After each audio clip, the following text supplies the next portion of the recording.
So, it's just about the Bible. Like, so, in like modern day Christianity, like the 50 to 60,000 different types of religions, denominations, you can see that they do Christmas and stuff like Halloween, Christmas, and Easter. Yeah. And if you look into the origins of those holidays, it's pagan worship. Yeah. Like Semiramis, Krishna, Tammuz, Okay. a bunch of different gods, and around, I think it was like around 1700 years ago, Constantine, when he was like converting pagans to Christianity, Yeah. the pagans, they didn't want to stop worshiping their pagan gods, so Constantine was just like, okay, let's take their traditions and just make it about Jesus. Yeah. And then over the years, it just got passed down, because it says, like in the Old Testament, that Israel, which is just his people in general, because, we could graft it in, Okay. right? Right. Yeah. So I'm still confused. You're talking this. So we can wait till he's getting the class right now. So they're actually going through Revelation right now. Yeah. I don't know if that's like where we were talking about. No, I mean, Revelation talks about it too.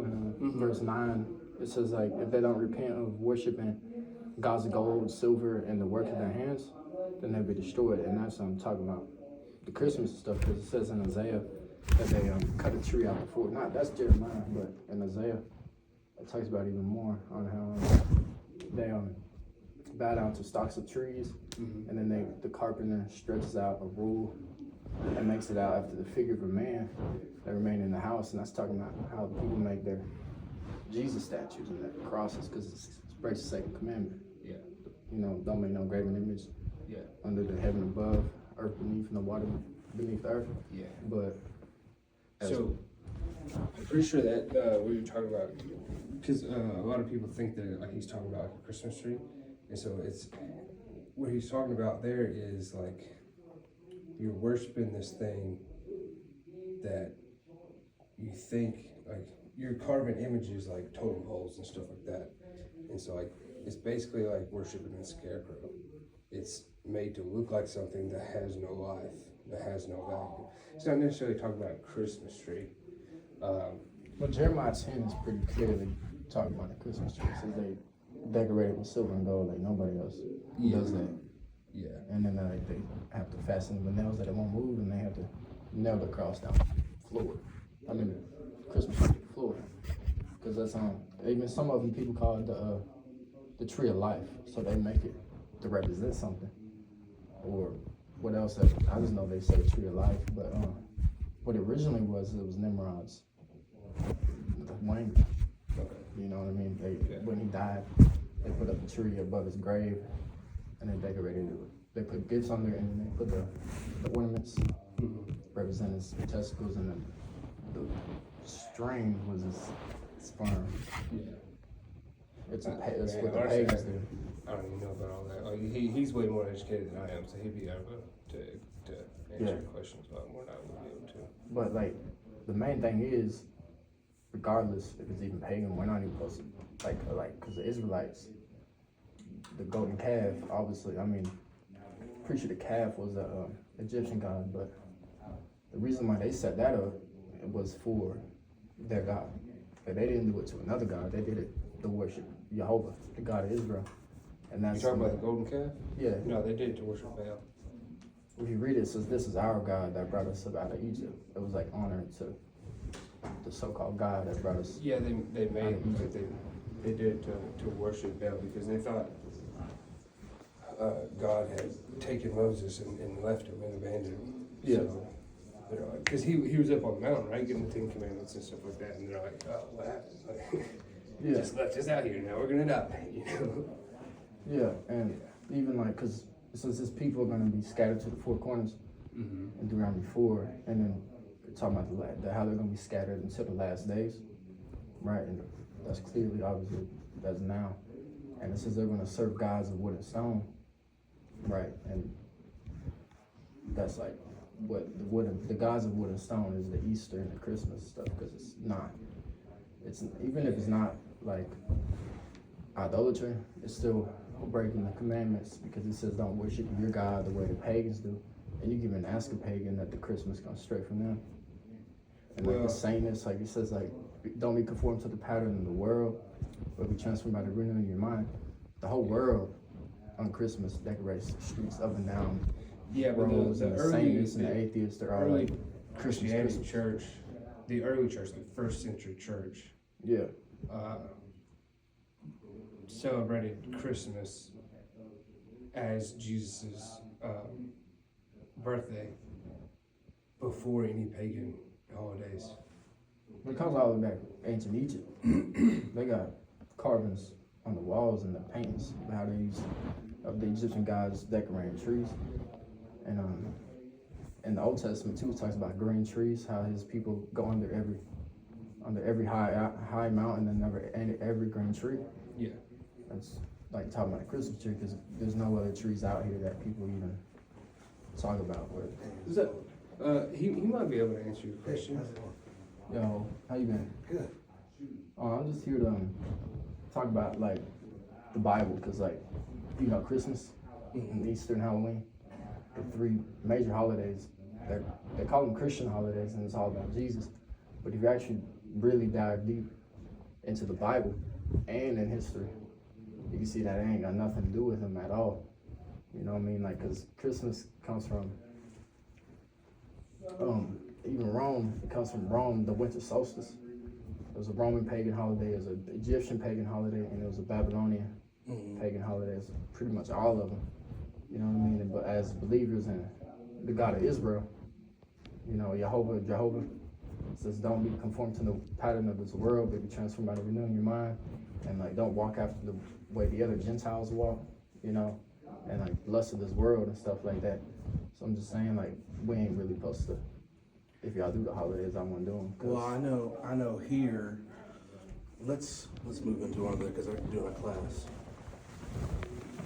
Yeah. We're gonna do the next class right here. You really take one of those? So, I know at this church, our approach to like Easter, we don't even use the language Easter. We say more Resurrection Sunday. Yeah. Because we place our emphasis on the resurrection of Jesus.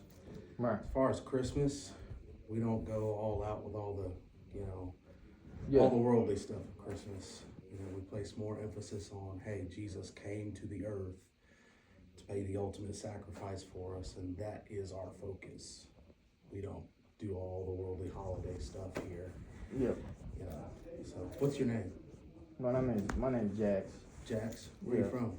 Knoxville. Knoxville. What brings y'all to Clarksville? What's your name? Lance? Lance. What brings y'all to Clarksville?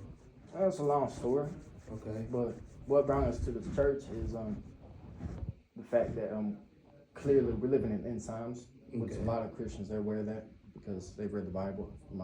I assume, and like Israel, Jerusalem, you know, they're at war with Gaza and Hamas, and they're all that's getting destroyed. And the reason why they're at war is because this is in Deuteronomy chapter 12, I'm pretty sure, whenever they go into the land, right, that they're supposed to break the graven images and like burn them with fire and all that stuff, but they didn't.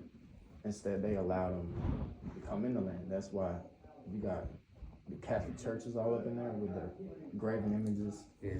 because that's clear. They bow down and kiss the feet of baby Jesus and stuff. But even at Christmas and stuff, because like, I mean, to the moral eye, to like the human eye, it's pretty, it doesn't, it's not like how the pagans did it. They would sacrifice children under the Christmas tree. You literally look up in history, because this is in Daniel that knowledge will be increased in the last days. And the reason why the knowledge is increased is because now we have phones and we can just look up thousands of years of history. Yeah.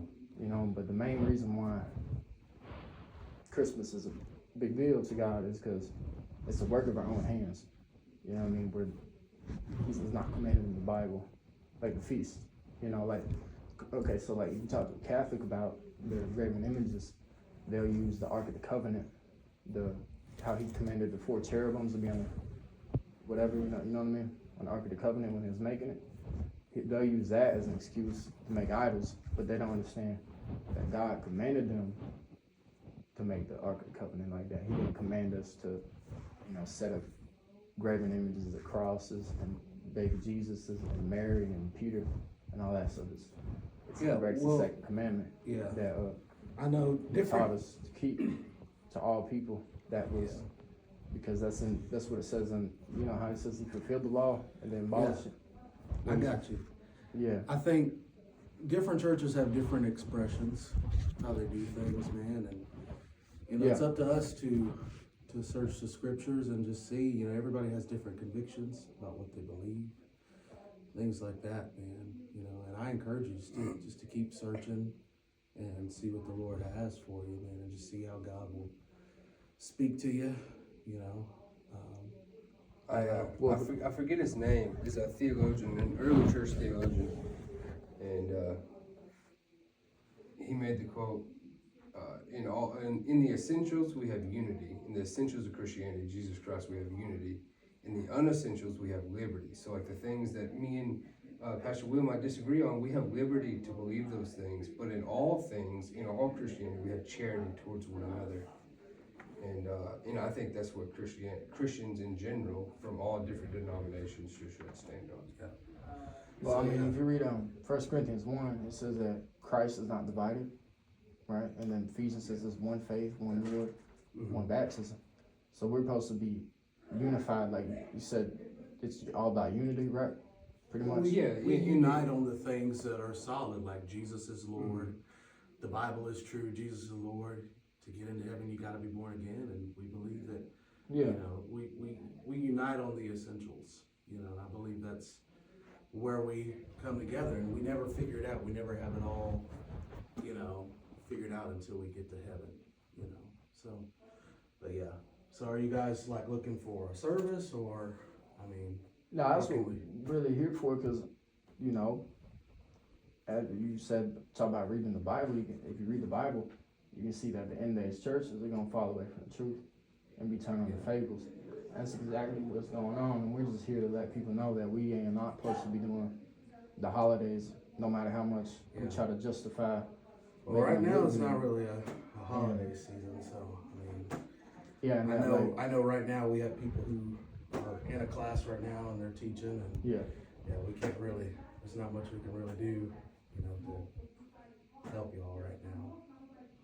So. Well, we don't really need help. We don't really need help. We're just trying to tell y'all like we ain't supposed to do them. Well, because it says in Romans 11 that the Gentiles I hear you, man. I hear do you. the same thing that the lost 10 tribes did in 2 Kings, and that's who would be cut off of the tree. And they're doing the exact same thing because they're going after the other nations' gods and worshiping them the way the pagans do. Because we hear you, man. It's pretty clear in the Bible, and like the churches, they'll tell you that we don't got to keep the 10 Commandments no more. And that's we have the 10 Commandments here. We keep them. They're on the walls in both of our buildings. So you keep 10 Commandments? Yeah. We make our best effort to, and when we fall, we ask God for forgiveness, because that's what Jesus came to the earth for. You know when the Sabbath is? 4th commandment? Well, people have their different interpretations of what day of the week that is on. I know here and, in our church belief and theology, we observe Sabbath on Sunday. That's our day of gathering. But that's so we don't major in the minors. The things that are non-essential. We don't. No, that's a big deal. That's not like a minor. That's not a minor. You those break are God's things commandments, you die. The day of the week, we just don't know which specific day of the week. It's Saturday, because you can look in all history, like even before the Gregorian calendar is called like Sabbatoth or something like that, and it's Saturday. Well, I'll tell you what, man. The iPhone calendar is Saturday is the 7th day of the week on your iPhone. I'll tell you what, man. We've got a class going on. I know we've got different responsibilities we got to get to. So if you guys would like to come back another day of the week and meet. I was looking online. I don't really understand how this church works or how the online works. So we have services on a Sunday at 10:45, and we have a class that's meeting right now on Wednesday nights at 6:30. Other than that, if you'd like to meet with somebody and have a conversation with them, you can just give the church a call. Our number is on the front page of the website. This is the one where they're having 1 John They are teaching on 1 John right now. Yes. up there, No, it's down here. right here. Yeah, Yeah, that's about. but yeah, it's about Okay, over now. so- We're about to finish up here soon. Yeah, so Alright, So- would you take one of these? Look into Yeah. it. absolutely, we'll look into it. I appreciate you coming by, man. I really do. Thank y'all. Spread the good news. Love the Lord. Love people. And that's what it's all about. So Which loving people means to judge righteously, right? Because Paul said, though you give all your food to the poor and give your body to be burned and do all these good works, and you have not love, it profiteth nothing. And that's talking about the rule of law. In James, it says, if you fulfill the rule of law according to the scripture, thou shalt love thy neighbor as thyself, you do well. And that's quoting the Old Testament in Leviticus 19. It says, you shall not bear a grudge against your people, but you shall judge righteous judgment, pretty much. And then even the same thing in Isaiah 1, it says, learn to do well, seek judgment, and relieve the oppressed. yeah, And the way we do that is by allow giving God them the to word. cleanse us. Yeah, the way we do that is by giving out the word, which is the bread, but, you know, Yeah. All right. Well, yeah. man, I think evangelism is a big thing in our world, and you know, it's needed. So we appreciate y'all coming by. So, is there anything else we can do for you? When's this about to be over? It should be over a little after 8. So it's like, when's that? You got a clock? Huh? What time it is? It's 7:52 right now. But yeah, so Can we just stay around till it's over? I mean, what are you wanting to do after it's over? Are you wanting to speak to somebody, or Yeah. who are you wanting to speak to? The dude that's teaching. Pastor Daniel. Yeah, I I don't think think the best thing for him, because his wife is at home sick, so I think the best thing would be to call and schedule a meeting to meet with him. So How does that work? you just call the church office. We have an office manager. Our number's on the website. It's also on Google as well too. You can just look us up. Alright. Is that like a website or something? Yeah, we have a website. It's clarksvillassembly.com. So if you just find that website, call, you can email the church as well Yeah. too, and we can schedule a meeting.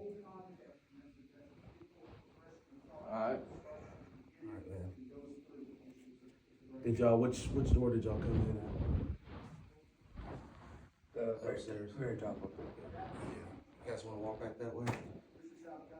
Yeah. You should consider that card though, because I'll definitely take a read. the things that are being taught in these churches doesn't fully line up with. I mean, some of it does, but that's either the Pharisees did. It says everything Yeah. that they say in the pulpit So, do, but they don't do after their works, because they say and do not, and they go after the traditions of man, which is that Christmas stuff. remind me of your name again? Jack. Jax, and your name? Lance. And what church y'all part of? Y'all part of the church? Not like a physical building, no, but we go to I could say it's an online church called Straight as the Gate. Okay. .net. It's a website, and the website's pretty good. You should look it up. It talks a lot about the Bible on there. If you want to learn what the 2 covenants of promise are in Ephesians. Yeah. It says that we're Gentiles in times past. We're Gentiles. Well, it says you're saved by grace through faith, not of yourselves, gift of God. And then it goes on and says that we are being in times past Gentiles in the flesh, Yeah. and we're strangers from the covenants of promise. And the covenants of promise is the covenant with Noah whenever he flooded the earth. He said he promised to never flood the earth again, right? Yeah. And then during that process, he told him not to eat blood, poured out on the ground, because the life is in the blood.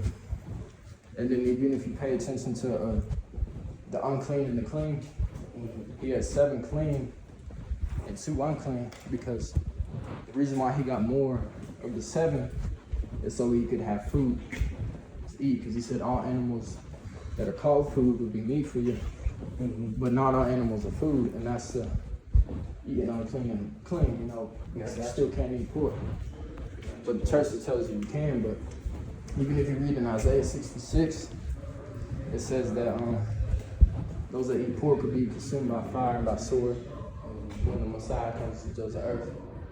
But before I go, and the last covenant is the 10 Commandments, because that was obviously a covenant. You know, covenant in Nahor, they verbally agreed to keep it when God spoke out the fire. But that connects all the way back to Abraham, because it was a promise to his seed that he would get the land, the inheritance. And then if you go on and read in Deuteronomy, it says, if you keep these commandments here this day, then you get the land that flows with milk and honey, as he promised your fathers. That's the promise. That's why it's called covenants and promise, because they came with promise. Well, we appreciate you guys coming by. Y'all stay warm. Yeah. Hey, Pastor Will.